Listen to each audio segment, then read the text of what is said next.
Now, imagine if you weren't allowed access to the internet, so you weren't able to access any websites or social media. Well, that's exactly what's happened to the people of Indian-administered Kashmir. The region did not have access to the internet for more than 150 days after the Indian government ordered a shutdown following a controversial constitutional change to the status of the territory.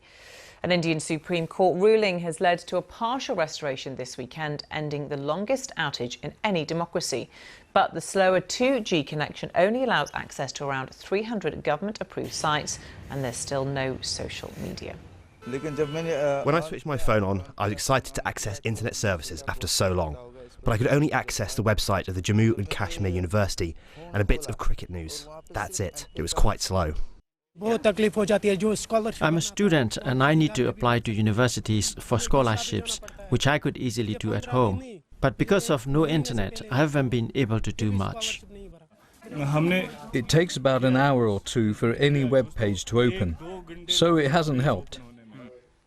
Let's get more on this. With me now is Nitasha Kaul, an expert on Kashmir and is originally from Srinagar in Indian-administered Kashmir. Good to have you with us. Thanks for coming in. What more do we know about what access has been restored?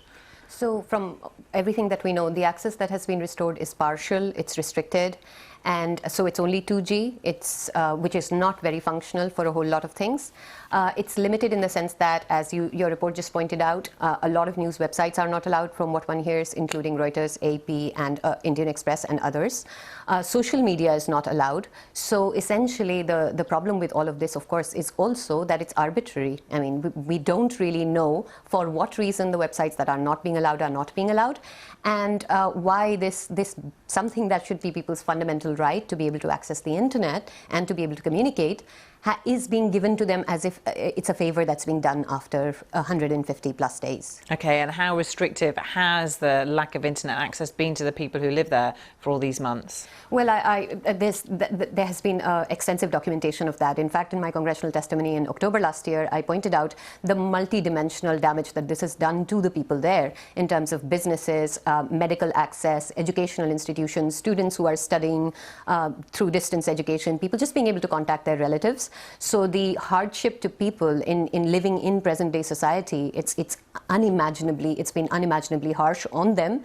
And also the internet access that has been restored comes with all kinds of riders, including that no misuse must happen. So of course, all of anything that will be usable will also be completely surveilled. So people have no privacy and no digital access as we normally know it. Well, Narendra Modi, the Indian Prime Minister's defence in doing this in the first place was that the internet blackout was for security reasons. He said it was aimed at restricting the ability of what he called armed militants backed by Pakistan to communicate. What do you make of that?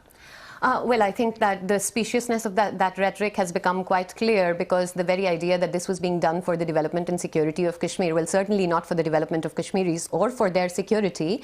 And how does stopping ordinary people and collectively punishing a whole population help them to somehow feel better about any of this? The very fact that the Chief of Indian Defence Forces recently said that they proposed de-radicalization camps for Kashmiri children because children speaking to each other are radicalizing each other. I mean, this betrays a completely strange way of thinking about communication. Surely the way to address any problem is not to stop people and silence them and suffocate them, and that is a very counterproductive strategy, as is becoming ever more evident. So I would completely, and not just me, I think many people, most people in fact, who are looking at what has been happening to the Kashmiris for this amount of time, and how that is part of just a chapter in a much longer history of what they have been going through, the brutalization, the impunities and so on, would agree that this is no way to increase anyone's security, be they Kashmiris or Indians. Just briefly, do you feel, though, at least that the easing of these restrictions and allowing of some access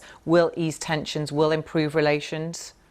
I wish I could say yes, but I don't think so, because I think it has become quite clear to everyone that this is being done only because of the Supreme Court judgment, and at a time when the government could not have done anything otherwise. And the fact that it is so limited, so partial and so restrictive and that we don't really know. There is no accountability in terms of we don't know why it was off for so long. We don't know why the websites that are still blocked are blocked. So there's a problem with this arbitrary dispensation as if it's a favor, and we don't know whether it's going to be there in Feb or at any other time, or when will it be switched off again. Okay, Nitasha Kaul, thank you very much for coming in and telling us more about it. Thank you.